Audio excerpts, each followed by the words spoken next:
Good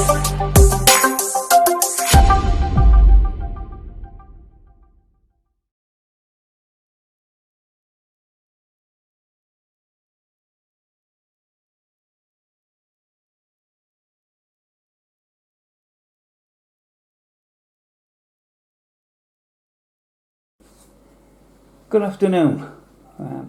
Another new project that I'm beginning.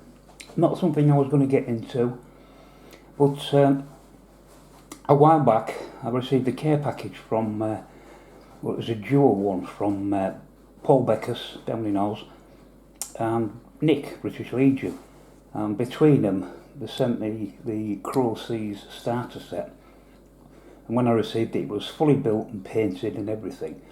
And I've had 2 or 3 good practice games with it. It's fast moving and very enjoyable. And funny enough, it's the only, even though I'm ex-Navy, it's the only naval miniatures game that I owned, not counting the naval part of Axis and Allies, not counting them. But a proper dedicated naval game.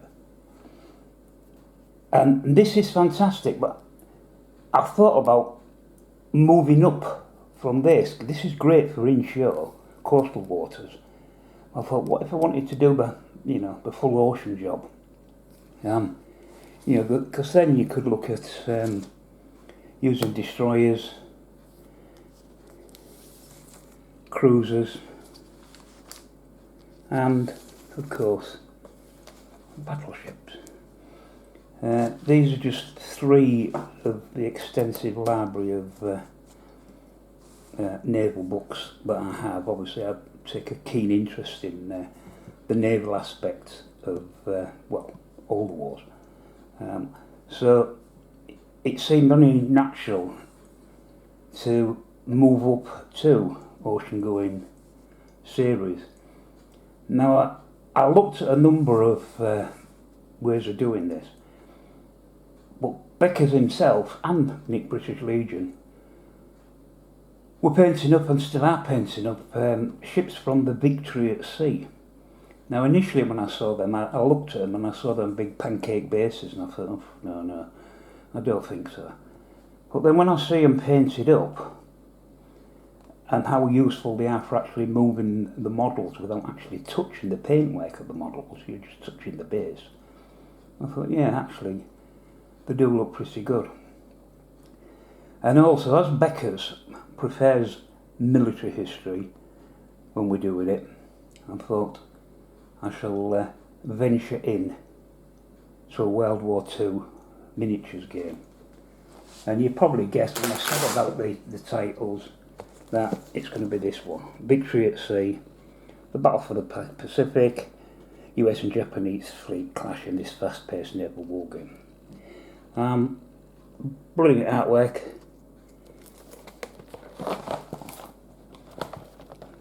A bit of a label stain on there, but you can see what's included. Cruisers, 3 for the Japanese and 3 destroyers for the Japanese. You also get 3 American cruisers and 6 destroyers. So that's your starter set. There's enough in there so you can play cruisers and destroyers, and that's fine for a limited scale action. Nothing wrong with that at all. But of course,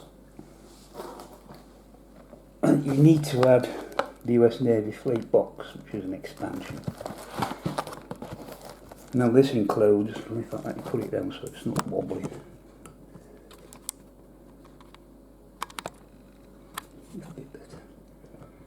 You can see what this one includes yourself, but you've got the USS New Mexico, so we've got a battle wagon.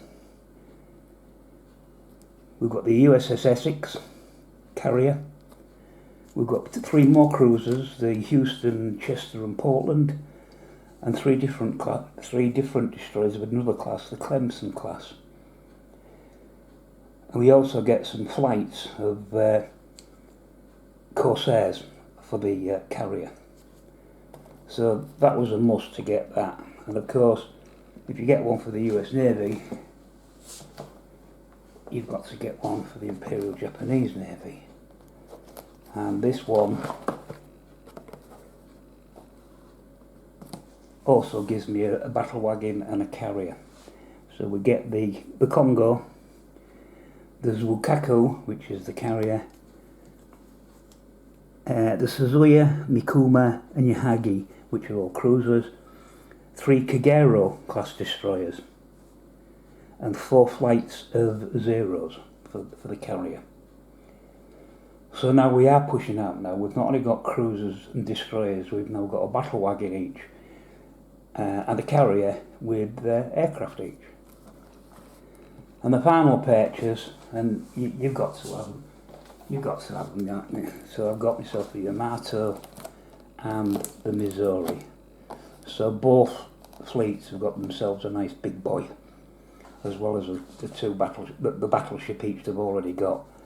Now the Missouri was more later war, and I'm more or less looking at 1942. The Yamato, of course, was around 1942, but the Missouri really wasn't. But the points for the Yamato is about 1,000, and I believe for this, which was about as powerful as you're going to get with a US battleship, is 850, so it's 150 less. But yeah, I know these two never met in action, but you never know.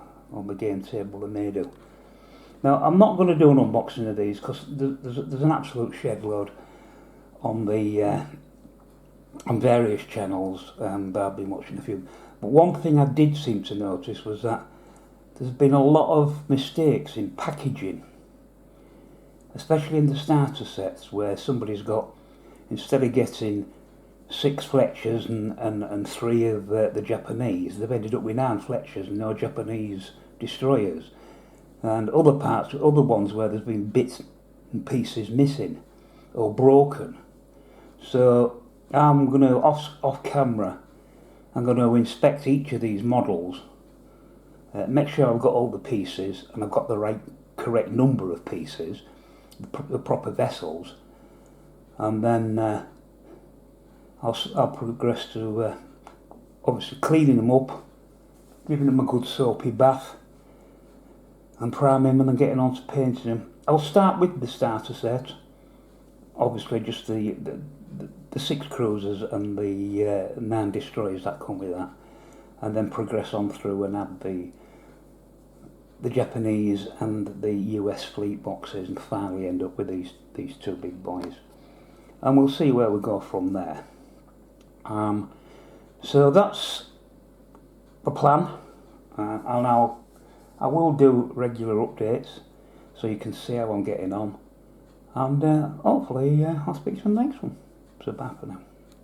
Oh, and Becca's, I can see the smile on your face from here. See you, buddy.